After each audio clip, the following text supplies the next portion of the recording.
Welcome to another edition of Preaching Pointers. And in this short video, I just want to talk about the use of commentaries and particularly just my thought on the use of commentaries. By commentaries, we sort of mean books that others have written about the passage that you're studying or the book of the Bible that you are studying.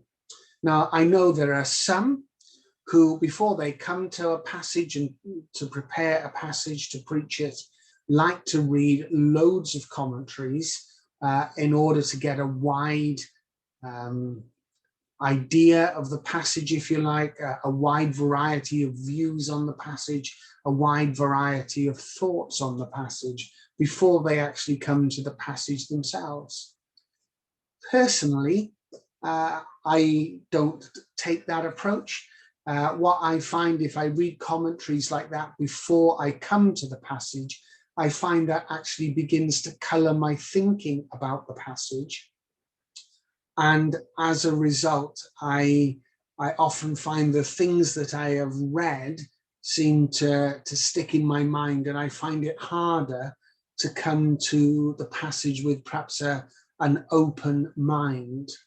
And so I prefer to do my commentary reading, perhaps during or after I've looked at the passage rather than before coming to the passage. And as I said, my idea behind that is trying to come to the passage with an open mind, not being shaped, pre-colored, if you like, by the thoughts of others before I come to the passage.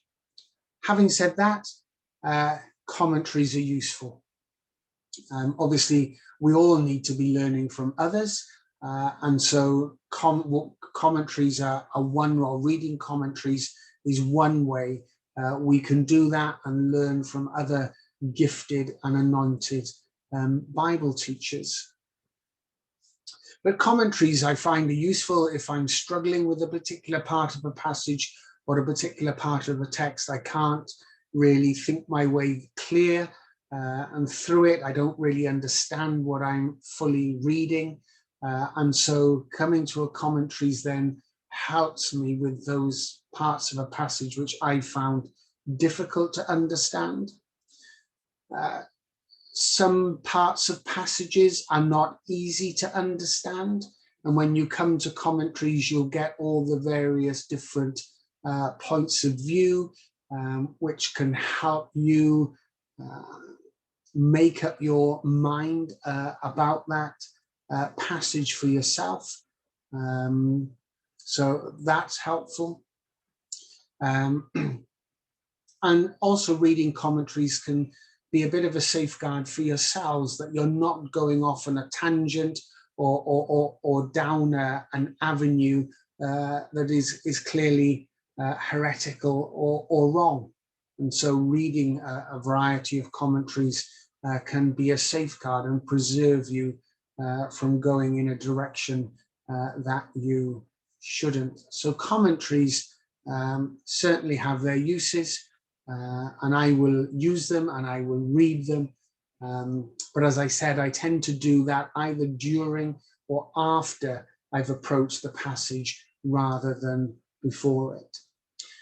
Another thing I would just mention in terms of use of commentaries is not just to rely on one, but for some of the reasons I've mentioned there about safeguarding from wrong teaching, and also the idea that some parts of the Bible are not clear and there are different ideas and different views on how to interpret a passage or text.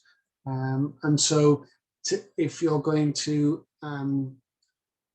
have that safeguard, if you are going to make sure that you have a balanced approach to the passage, that usually involves making sure that you read several commentaries and not just one. If you just stick with one and you know the commentary that you're reading